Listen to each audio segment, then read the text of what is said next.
Hey guys, it's Amy at Zoe Beck, and I'm going to do my November 2020 book haul. So, I just need to stop making promises and I'm going to buy less. Because it just doesn't happen, especially near the end of the year when I'm stressed out from stuff going on in my life and work and personal stuff. And then I have a week off of vacation, which is always a good reason for me to go spend money, which is because I didn't go anywhere. I spent money on books. So most of the aftermath of that is here, but there are a lot of books coming in December that were bought in November, but I'm counting those as December because I don't physically have them yet. So I have 27 books to show you, so this is going to take a little time, so let me jump right into it. So I have them kind of separated out by genres. So I'm going to do nonfiction first because it was Nonfiction November, so of course I picked up some nonfiction books. So the first one I do want to mention is I got People's Tragedy, the Russian Revolution 1891 to 1924 by Orlando Figes. So I got this from Sharon Goforth off of Instagram. She used to have a channel here on YouTube, and she had accidentally bought a second copy, so she kindly sent me a copy, her spare copy. So, and this is a book I've been wanting to get to learn more about Russia and that time period. So that is so awesome, and thank you, Sharon, again. I really appreciate that. I got A History of the World in 12 Maps by Jerry Broughton. So this sounded fascinating. I got this at a library, a charity store. That a lot of these books, half of these books came from that trip. If you saw my vlog, you'll see these books. But this sounds really fascinating because it has 12 maps and how the history of the world, you know, it revolves around that. So that, you know, maps are, it has a lot of pictures and things too, which is always my favorite. Map books are like one of those little niches that I really like in nonfiction, which I need to read more of. I have like still 3 of them on my shelf now, a 4th one I think, so I need to get to those. And that one sounded really interesting. I also bought Isaac Storm by Eric Larson. This is one of the only ones I hadn't read from him, and it's one of his older ones. It talks about a man at a time in the deadliest hurricane in history. I know it's about the Galveston 1900 Galveston, Texas one, but I don't know who the guy they're talking about. Oh, the Weather Bureau, I think. Interesting. Anyway, so I think that's what it is. So I think it's, you know, the beginnings of that. So anyway, I hear it's really good, and I've always wanted to read it. So got that. I also got The Radium Girls, The Dark Story of America's Shining Women by Kate Moore. So I've heard a lot of things about this and been recommended this from viewers about the radium, and then the girls who were exposed to it, I think during the war, but at least the earliest 20th century. So anyway, I don't know a lot about it. I've read some short stories that kind of touched on it or talked about it, so I wanted to read that one because I've heard really good things about it. And then I also got Dreams from My Father, a story of race and inheritance by Barack Obama. So I've never read any of his books, and since his new book, Promised Land, came out about his administration, or the first half of his administration, I thought I'd go back and read. I was going to try to find some of his older books, and I found this one there for really cheap, so I'm really glad that I get to read this now. So anyway, but I will get to A Promised Land at some point, but I won't be buying a big hardback. Okay, which way should we go next? Let's go fantasy, because this is my next biggest stack. I did not need to buy this in hardback. This is Black Sun by Rebecca Roanhorse. This is the first book in her new series, Between Earth and Sky. So this is book 1. I don't know if it's a trilogy or a series yet. I haven't heard how long it is. Anyway, I've not read anything by her, but this dropped in price so much on Amazon, I could not stop myself from buying the hardback because I wanted to read this, and my library hold list is really long, so it was going to take a while.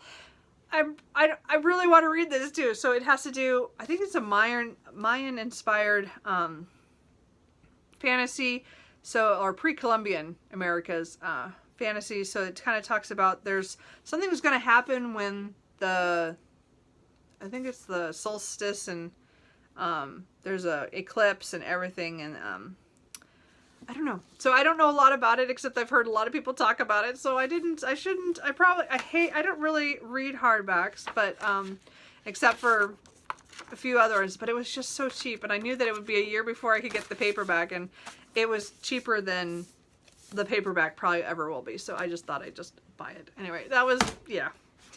That's what happens when you get click happy. I got the second book in, the Athena's Club.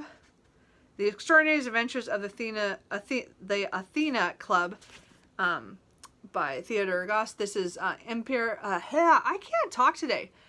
European Travel for the Monstrous Gentlewoman. So I read The Strange Case of the Alchemist's Daughter earlier in November. Loved it. It was so much fun. It was a ride. I just liked it. I loved all the references to all the 19th century literature and their horror stories and stuff. And so this continues with those characters. It was just funny. And I'm really looking forward to this. This thing is gigantic. It's like, how many pages is this? It's like 700 pages. Anyway, so I'm hoping to get to this really soon because it was really good. It's a series I definitely want to continue. I know there's at least one other book out. I'm not sure if it was just a trilogy or it's more. I haven't looked into it because I didn't want to know too much before I went into The Strange Case of the Alchemist's Daughter, even though I knew that there's at least one or two after it. So anyway, chunk, huge. But I'm looking forward to that. I do have a couple here that are books either I've already read. So this is Simon R. Green's Till Sudden Death Do Us Part. This is one of the Ishmael Jones series. I can't remember what number it is because I get these so late. 1, 2, 3, 4, 5, 6, 7. So this is number 7. I think 8 or 9 of them are out right now in hardback, but I wait till they're in paperback. I buy the paperback because I will reread these. So these are fun. They're almost always murder mysteries at kind of like a isolated manor, English manor. So like it's an English manor murder mystery, but with paranormal elements and signs. You know, it could be sci-fi, it could be paranormal, it could be anything. They're just fun. And he said, I like Simon R. Green work. I really like a lot of his shorter books. So this is a series that I'm keeping up on. I usually get the first one at the library and then I wait. And it takes forever for those to come out. They're super expensive, but I know I will reread them because I do love my Simon R. Green. And then a book I just finished is Archangels Son by Nilingyi Singh. This just came out last Tuesday. So this is book 13 in the Guild Hunter series. There's not much I can tell you about this except this is kind of is another book that's not based off of the main characters that are in a lot of the books, but is one of the some side characters who get their love story. But within this world of, you know, things going wrong and archangels, angels, and vampires, as well as humans. So I really love the series. I just finished this. Really good. So this is one I've heard a lot about, but I don't know anything what the story's about. It's The Darkness Comes Before by R. Scott Baker. So I've been looking for a copy of this for quite a while, just to try it. I think it's pretty grimdark, and I know it's the series of The Prince of Nothing. But I don't know anything beyond that really. But it's been on my list to try and to get. So if you guys know anything, let me know. But I wanted to. I was really in a fantasy mood, obviously, because that's why I bought so much fantasy. I also bought Empire of Sand by Tasha Shuri. So this is a desert fantasy. So I know it has to do with a woman who is. I think somehow some power comes to be and then she gets kind of thrown into the machinations of the political stuff. So I'm not sure, but I've heard really good things about it, so I thought I'd get it. And then a book that is the sequel to one of my books I loved this last month. So the kitty, hey, Cooper. Anyway, The Princess Knight is the second book in the Scarred Earth saga, so by G.A. Aiken. So these are funny fantasies with a slight romance in it. At least there wasn't much in the first book, the Blacksmith Queen, but I'm not sure how this one's going to go. So this is following two other characters that who were in the first book, but it carries on. So I'm really looking forward to this. It's a little bit bigger than the last one, but I'm really excited to get to that. And then when I found The Hum and the Shiver by Alex Bledsoe. So I don't know a whole lot about this, but it's been on my wish list for like ever. So all I know is about a woman who comes back from being at war, and her I think they're in the Catskill. No, is that right? The Smoky Mountains in East Tennessee. And they are kind of an odd group that have, I think there's something mystical or magical about them. And she left to become a soldier in a war, and then she's come back, and she has to make some decisions about that. But I hear it's pretty good. I don't know. We'll see. It's been on my list forever. Okay, so let's do some historical fiction. I got The Deadly Hours, which is an anthology with Susanna Kearsley, S.H. Harris, Anna Lee Hubert, and Christina Trent. So I have read Susanna Kearsley, like 4 of her books. The other 2 I have first books of their series. I haven't read them yet. So this is talking about a gold watch and how it, like, they each took different timelines or different sections of time, and I think the story kind of follows the watch. So I don't know. It just sounded kind of a cool concept, because I think it starts in 1733 Italy to Edinburgh 1831 to 1870 London, and then I'm not sure, decades later, another one. So I don't know, but it sounds so good. So I mean, I've got that. I picked up a copy of The Signature of All Things by Elizabeth Gilbert. So I've not read any of her fiction. This is I read her nonfiction, Big Magic, but I've not read Eat, Pray, Love yet. But Signature of All Things is about an 1800 woman early 1800s, and she is like the daughter of a botanist, so she kind of does stuff with that as well. And I think she meets a man who has very different views from her, like religiously. So I'm not quite sure about that one, but a lot of people would like it, so I wanted to try it. I took a chance and got this one, a Poldark, Ross Poldark, by Winston Graham. So it's the first book in the series. I know it's historical fiction. Oh, has a Pal's bookstore bookmark in it, and I didn't get it at Pal's. I got this at the library book sale. But anyway, so I don't know a lot about this. I know there's a TV series again. Of course, I could probably watch it after I read it, but I know it's historical fiction. I know it's a guy who comes back from war, I think in the late 1700s, and things are not what was around. Like, things changed. I don't know, or something's wrong. I don't know anything about it. I also got Z, a novel of Zelda Fitzgerald by Therese Ann Fowler. So I've heard a lot of good things about this book, about, it's a fictionalized version of Zelda Fitzgerald, the wife of F. Scott Fitzgerald. And again, I want to know more about her, but I've heard good things about this one, and this was a really nice copy, so I picked it up. And then I got 2 Vicky books. I have not read her probably since the 90s. I read her all the time in that period, and then I dropped off. So I've read her first 10 of her books or something, and then I just didn't read anymore. But these are 2 that I've had this one on my wish list for a weekend in winter, that I've been wanting to find. So I found it, and I was so excited I just picked it up. And then one next to it was Chestnut Street. So I don't know anything about this one. Like, at least this one I know it has to do with, I think, a week, like someone has their house open for guests for a week. And I don't know. I don't know. But anyway, I like her, usually her family friends dynamic in her books are so good. And again, in Ireland. So I'm looking forward to these, because again, I haven't read her in many years, and I kind of want to read some of those. And I said, it was one of those things I just wanted to go back and read. I have 2 mysteries. I have The Woman Upstairs by Catherine Lowell, I don't know how you say that. So I saw this recently on Emily at Novel. I can't talk. See? Novels.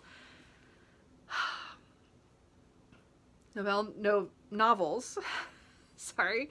So I think she had this on her December TBR, and then the next day I went to the library store, and it was there, so I just picked up. So it has to do with a woman named Samantha, who is supposedly the last Bronte, somehow related to the family, and then she discovers something, or she's trying to find out something about the legacy, and I think they use the books that the Brontes read for clues for something. So I'm guessing it's kind of a mystery. I don't know. I just assumed it was. But anyway, I don't know what. I was totally just because I just saw it on her channel that I picked it up. And she doesn't, I don't even know if it's good or not because she hasn't read it yet. Anyway. And I also picked up Magpie Murders by Anthony Horowitz. Again, this is one that went around BookTube a couple of years ago and everybody was talking about it. And I know a lot of people liked it for mystery. So I wanted to try him. This is a book within a book. I think somebody dies and his editor is trying to go through his stuff, and then she finds something in the book, or I don't know, something. I'm not quite even sure. Anyway, but that's definitely one of those books that I've seen around. And then I could have put these with my historicals, but these are more gothic. I think The Widow of Rose House by Diana Biller. I probably could have put this in the historical fiction section. Sorry, guys. So this is a woman who was a scandalized widow, and she moves back to, I think, to New York after being away for a while. In 1875. Ooh, nice. So she moves back, and then she tries to build or rebuild the house that the Hyde Park mansion that's supposedly haunted, and so she gets somebody to come in to help her with that, and it's a professor, and I think he's supposed to be kind of sweet. Anyway, I don't know. I've been wanting to read that. And the other one was The Haunting of Bryn Wilder. So this is, so again, that should have been in my historical fiction, sorry. And then this is more, I don't think it's a thriller. I think it's more gothic. So this woman, I think she escapes because, she goes to some tourist town on Lake Superior, and which I've been to because my family in Minnesota, but I don't know where this one is. Anyway, and so she goes there and she's lodging at some boarding house, and something happens. She gets to know the people there, and I don't remember. Something goes. I don't remember what happens. I bought this. This is one of those books that I think I bought off Amazon that was like really cheap. I think it's one of their. I'm not sure it's one of their printers, but Lake Union Publishing. I'm not sure, but anyway, I took a chance on that one. And then the last is a couple of classics. So I picked up The Island of Dr. Moreau by H.G. Wells. So I read this, probably either in college or right after college. I can't remember. It was right around on that period. And so I didn't have a copy of it. I don't know if I did, I must have got it from the library. So anyway, I got it because after reading The Strange Case of the Alchemist's Daughter, one of the characters was based off of something familiar. So I want to reread this to get myself back familiar with that story, even though I've read it, but it was still kind of interesting. I picked up this on a whim, I Am a Cat by Soseki Nasumi. And this is, I think it was written in 1906, 5 to 6, I think.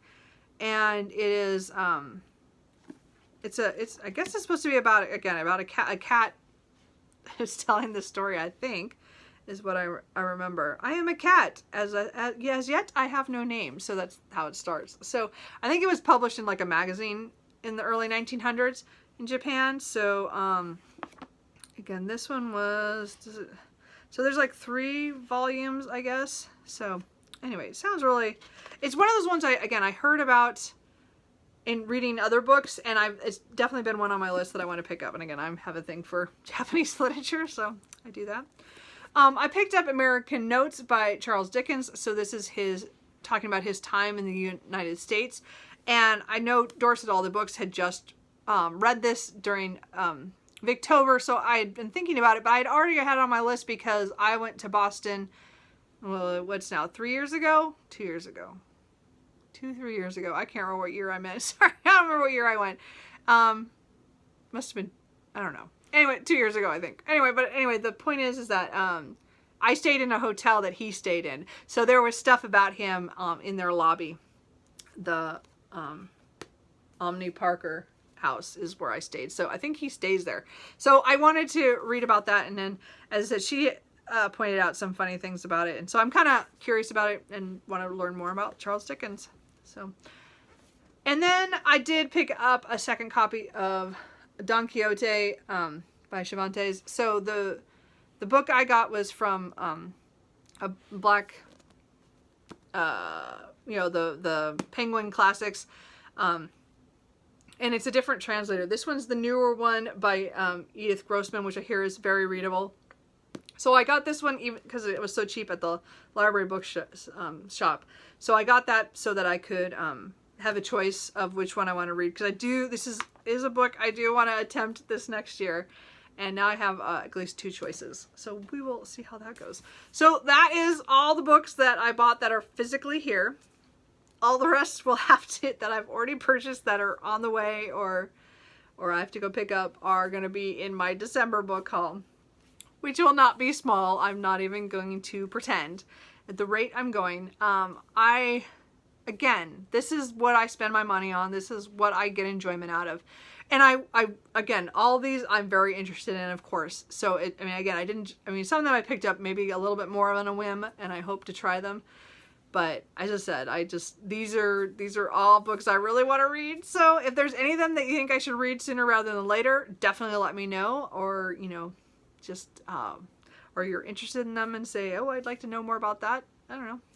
Anyway, let me know. How many books did you buy in November? Did you go kind of crazy like I did? Probably not. I did some damage, but, oh well. Anyway, I will talk to you guys later. Bye.